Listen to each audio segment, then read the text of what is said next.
Bom, pessoal, a gente, nesse bate-papo sobre transição planetária, tem muita coisa, né, que a gente pode falar, tem muita coisa que a gente pode comentar, mas vocês têm alguma pergunta? Vocês gostariam de fazer algum comentário? A gente estava falando, né, sobre o mundo, como é que está o mundo hoje, como que as coisas vão ficar neste mundo, que a gente percebe que as pessoas estão meio perdidas, né, as coisas estão meio que fora de controle, os jovens não têm mais referência, estão vivendo o dia sem pensar no amanhã, vivendo o dia de hoje. E para a gente que é pai e mãe, né, a gente se preocupa muito, né, com o futuro dos nossos filhos, com que planeta eles vão herdar, né? Se Exato. as coisas continuarem dessa forma, como que vai ser a vida dos nossos filhos nesse planeta? Porque eles estão meio que sem referência, né? Essa é uma questão que normalmente nós não vemos, né? Quando se fala de transição planetária, eu pelo menos não tenho visto muito as pessoas analisarem a transição planetária por quadros, né? Por exemplo, o que é que vai acontecer nessa transição planetária com a educação das pessoas. E a tua questão é muito interessante nesse aspecto, porque, sim, né, a transição planetária, segundo a doutrina espírita, nós passamos de um planeta primitivo a um planeta de provas e expiações, e, segundo algumas décadas, nós vamos estar passando de um planeta de provas e expiações para a condição de mundo regenerado. No entanto, segundo informações que Allan Kardec, Chico Xavier e outros nos deram, essas transições também significam momentos de muita turbulência. E eu acho que, particularmente nesse momento, nós estamos vivendo esse tipo de turbulência. E quais são as características, né, dessas turbulências? Você vê que há todo um questionamento social, há muita revolta, contra as instituições, contra as religiões tradicionais, contra os governos. Há um levante planetário, né, pela luta das minorias. Então, nós percebemos que há toda uma turbulência social que vem com violência, que vem com uma série de problemas de conduta social, que nós vamos passar e estamos passando por isso. E isso significa um período de sofrimento, porque é como para o ser humano. Quando você passa da adolescência para a juventude ou da juventude para a fase adulta, são sempre momentos que têm um certo trauma. E coletivamente, isso é a mesma coisa para a humanidade. Nós não vamos passar da fase de juventude para a fase adulta planetária sem traumas. E isso está acontecendo, nós percebemos isso. Só que o problema é que ao longo dos últimos séculos, a humanidade veio perdendo as referências morais. Então, desde eventos como a Revolução Francesa e outros, nós começamos a perder a referência moral. A igreja que detinha a autoridade moral para ensinar e para nos guiar, ela foi perdendo essa autoridade. Então, esse momento de turbulência acontece no momento em que as pessoas perderam as referências. E eu gosto muito do exemplo do girassol, porque quando você fala, quando você olha para a alma humana, você tem alguém que, como girassol, ele se orienta naturalmente na direção do sol, né? Ele procura o sol, ele procura essa referência. A alma humana é assim. Mas é interessante que hoje nós perdemos essas referências. É como se o sol estivesse tapado, ele não existisse mais. Porque nós não temos mais, ou nós não temos muitos, né, intelectuais de referência. Nós não temos professores que sirvam de referência. Você vê que os professores, hoje em dia, se eles se metem a falar de outra coisa que não a matéria, a situação já se complica, né? Hoje eles são. Os professores eles não têm mais, meio que eles estão bloqueados, né? Perderam a a possibilidade, os professores não têm mais a possibilidade de falar de outros assuntos em classe, assim, Eles viraram passadores de conteúdo, né? Então, essa questão de virar passador de conteúdo limitou muito, porque há professores, às vezes, que são capazes de inspirar os jovens, mas eles estão praticamente bloqueados. E muitos hoje que são capazes de inspirar, inspiram para o mal, porque são pessoas comprometidas com ideologias complicadas, né? Materialistas. Então, o girassol tá girando, mas não está achando o sol. Nós estamos sem referência. Então, E muitas vezes os pais também deixam para os professores, né, para a escola, esse tipo de exato. orientação, porque mesmo tem alguns pais que não estão preparados Porque eles já foram a educados nesse eles sistema. não têm como oferecer, né, esse conteúdo moral para os filhos, de explicar como que as coisas funcionam, né, que as coisas têm consequências, Muitos né? nem querem fazer isso. Primeiro, porque não estão preparados. Segundo, porque foram educados nesse sistema. E terceiro, porque estão vivendo dentro de uma mentalidade que, se você tem uma mentalidade estritamente materialista, desde que você dê, por exemplo, para o seu filho bens, está tudo certo. Então, a humanidade está à deriva. Nós notamos que, quando Paulo de Tarso dizia, por exemplo, tudo me é permitido, mas nem tudo me convém. Nós estamos vivendo essa fase da humanidade em que nós, coletivamente, descobrimos que tudo nos é permitido. Principalmente porque já não existem referências morais. Nós não temos mais a autoridade da igreja ou de grandes personalidades para nos dizerem, olha, cuidado, porque sim, tudo me é permitido, mas calma que a vida não é bem assim. E quando você está vivendo numa perspectiva estritamente material, sem autoridades de referência moral, as coisas se complicam, porque sim, a humanidade descobriu que tudo é permitido. Só que essa mesma humanidade não percebeu, e ninguém falou para ela, que existe um outro lado dessa frase, que é a questão da conveniência. E para decidir a questão da conveniência, você tem que ter uma outra perspectiva. Você tem que olhar a vida de outro jeito. E nós não temos esse jeito. E na nossa forma de olhar para tudo isso, nós notamos que a doutrina espírita tem essa outra perspectiva. Por exemplo, nós já descobrimos que tudo é permitido, mas nem tudo me convém fisicamente. Então as pessoas sabem hoje tomar vacina, usar preservativo, tomar vitaminas. Então nós já sabemos que certas coisas fazem mal para o corpo, mas nós estamos ainda na perspectiva só material. A doutrina espírita, ela veio talvez entrar nesse vácuo, né, que foi deixado, nesse vazio que foi deixado pelas religiões tradicionais. E ela tem a possibilidade de nos mostrar, de nos dar uma perspectiva diferente da vida. Porque você começa a olhar a vida sob a perspectiva da eternidade. E isso faz toda a diferença, porque quando você olha só de um ponto de vista materialista, tudo convém, porque começa aqui e termina aqui. Quanto mais prazer, poder, né, e você tiver, ótimo, porque tudo acaba aqui. Mas quando você tem a visão da vida como algo que é mais do que um corpo, quando você tem uma alma, quando você tem lei de ação e reação, quando você aprende que nós somos espíritos em evolução, que nós não estamos nesse planeta para se divertir, mas para crescer, para acumular conhecimento, para acumular sabedoria. Quando você olha para si mesmo sob a perspectiva da eternidade, então aí faz diferença, porque você pode nesse momento decidir o que convém, mas não é mais o que convém só para o teu corpo, é o que convém para a tua alma. Então, por exemplo, a doutrina espírita, ela tem elementos para nos dizer por que nós não devemos fazer certas coisas. Ir a um prostíbulo, por exemplo, você pode, sim, tudo nos é permitido. Mas será que convém?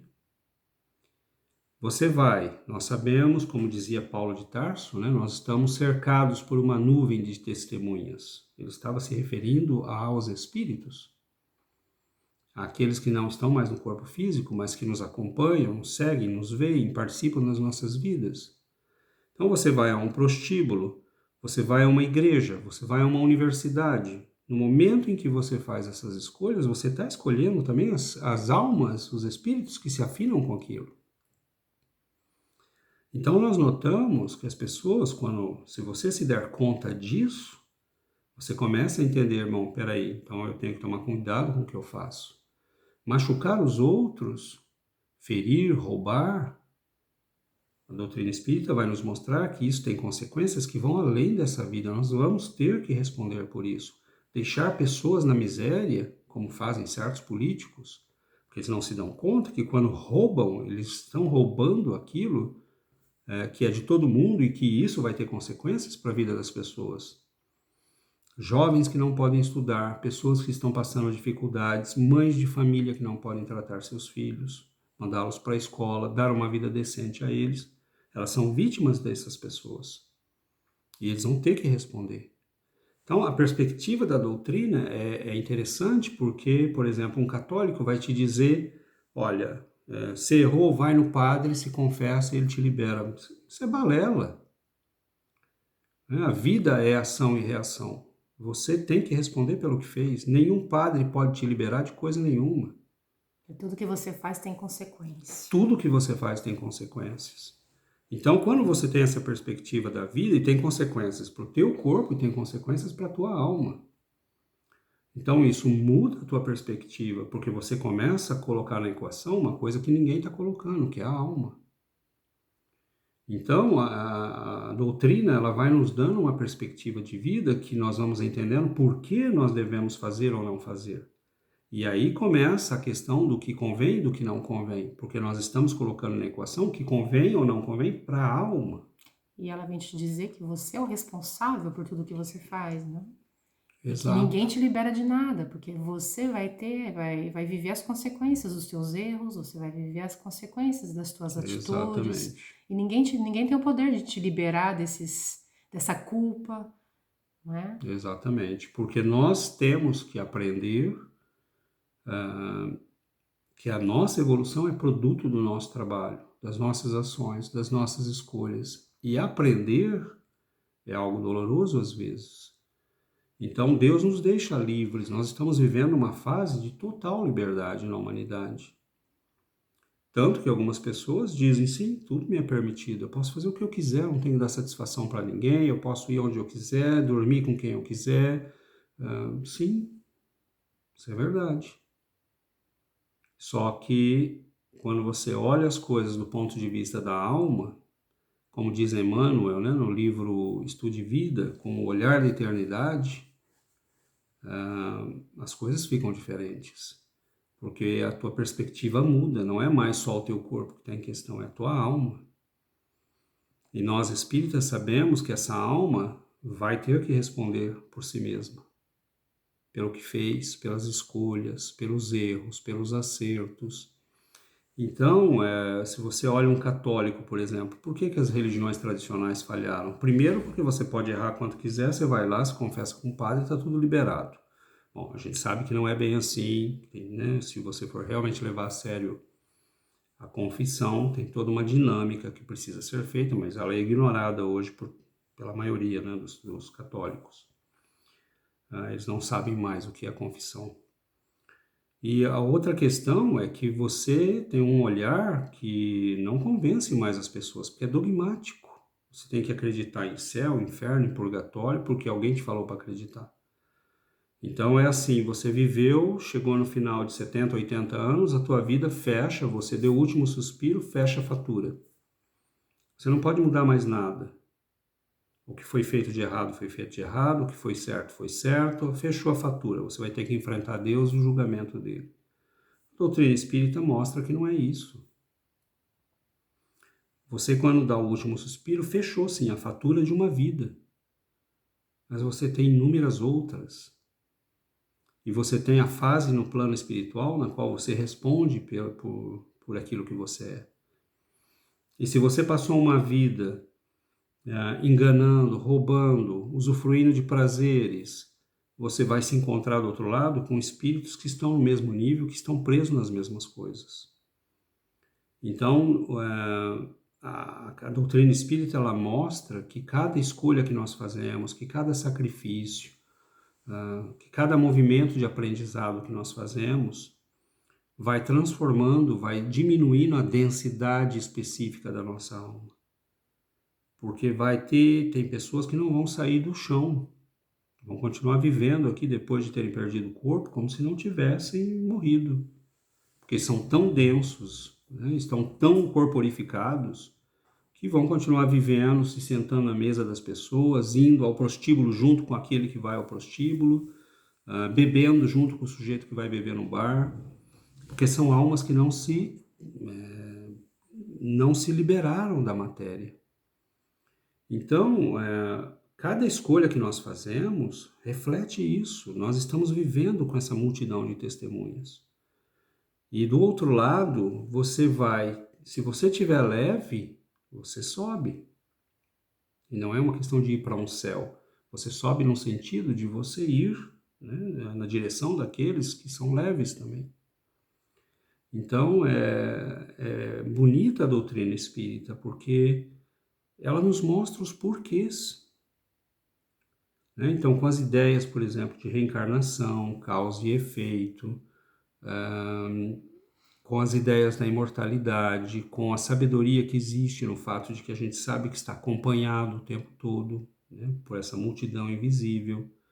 Tudo isso vai fazendo com que a nossa vida se transforme. Por exemplo, para um espírita, a confissão não é um momento de ir ao padre e se liberar artificialmente dos seus erros. A confissão um exercício diário.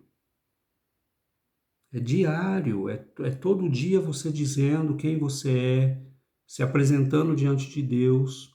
Então, isso muda a perspectiva. A prece não é um ritual que se faz na igreja de tempos em tempos. A prece é um exercício de comunhão com Deus diário. Então, notem que a doutrina espírita, ela muda muito a perspectiva que nós temos das coisas. E nesse momento de turbulência planetária que nós estamos passando, ela pode sim ser uma referência. Porque ela nos dá esse olhar da eternidade que está faltando. Por que respeitar as leis? Por que não roubar? Por que não ter todos os prazeres?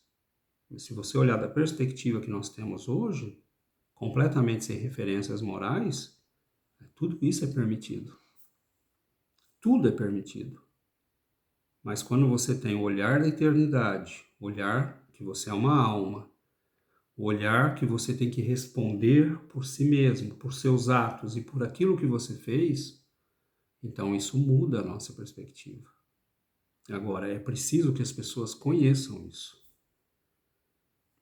E nós espíritas, nós temos que começar a falar. Nós temos que começar a comunicar esse conhecimento, porque isso influi na educação dos nossos filhos. Isso influi nas nossas relações. Isso influi na questão da nossa vivência em família. Você pode ter amantes? Pode. 10 se você quiser. Está tudo liberado. Mas isso convém? Isso convém ao teu equilíbrio? Isso convém ao equilíbrio da tua família, à educação dos teus filhos? E o senso de responsabilidade? Como é que nós vamos educar se nós não somos exemplo? Então, a doutrina vai nos mostrando que as coisas estão conectadas, que aquilo que nós fazemos tem impacto sobre os outros, tem impacto sobre nós mesmos. A vida passa a ter um senso de responsabilidade diferente. Nós notamos que é tanto verdade isso que em ciências como a ecologia, a biologia, eles já chegaram, por exemplo, à noção de Gaia, né? Que é essa noção de que Gaia é a deusa Terra, né? Tudo está conectado. Se você mexe num ponto, você afeta outros. Espiritualmente é a mesma coisa. A doutrina espírita nos mostra que é exatamente a mesma coisa. Quando você se sublima, quando você se eleva, você está levando consigo toda a humanidade. Quando você se mediocriza, você está se mediocrizando com toda a humanidade, levando ela consigo. Então, a perspectiva que Allan Kardec nos deu quando falou de mundos de regeneração, de prova e expiação, de mundos felizes, isso não vai acontecer de maneira automática. Isso vai acontecer porque a média das almas que estão no planeta chegaram a essa condição. É lógico que no mundo de regeneração vai ter pessoas que fazem parte ainda do mundo primitivo e outras que já fazem parte dos mundos felizes. Mas a média da população alcançou aquilo. Mas nesse momento nós não chegamos nisso ainda. É tanto que eu vejo alguns espíritas que fixam mais ou menos datas para isso acontecer, eu tenho muita dúvida sobre isso. São pessoas extremamente respeitáveis e com um grande nível de conhecimento, mas eu tenho dúvidas, porque a humanidade não funciona assim. Nós estamos num período de muita turbulência, tá? Muita coisa misturada, muita gente de nível diferente misturada. E nós estamos passando por um processo de turbulência no qual é essencial referência moral. Mas uma referência como essa da doutrina espírita, que se baseia em conhecimentos sólidos, em ciência, em questionamento. E que se baseia principalmente em Jesus. E que se baseia numa moral. Mas nota que a moral de Jesus, ela não pode vir mais através de dogmas, ela não pode vir mais através de imposição. É uma moral que tem que vir de conhecimento, de raciocínio, de lógica, de entendimento. Mas quando você lê as obras de um Chico Xavier, por exemplo, que pega aquilo que está na codificação em modo bruto e desenvolve aquilo, né, e você entende a extensão da tua vida, a comunicação dos dois mundos, espiritual e material, a relação dos dois, como tudo isso se liga, você começa a entender que você tem que mudar a sua vida. Que aquilo que Jesus disse tinha todo o senso, tinha toda a lógica. Que o amor nos salva, que o perdão nos salva, que a generosidade nos salva. Então, a caridade nos salva. E aí, Jesus passa a fazer sentido. Então, provavelmente a coisa mais bonita, mais bela que a doutrina espírita nos faz é nos trazer Jesus de volta. Isso é maravilhoso, porque ninguém tem direito de nos tirar Jesus. Ninguém tem direito de nos tirar Jesus. As religiões, quando erraram, quando cometeram os crimes que cometeram, elas nos tiraram Jesus, elas nos afastaram de Jesus. E a beleza da doutrina espírita é essa. Ela nos traz Jesus de volta. Mas aí ela nos dá um Jesus que faz sentido, né? Que nós podemos entender, que nós podemos seguir, que nós podemos compreender. Bom, acho que por hoje muito obrigada. o papo foi grande.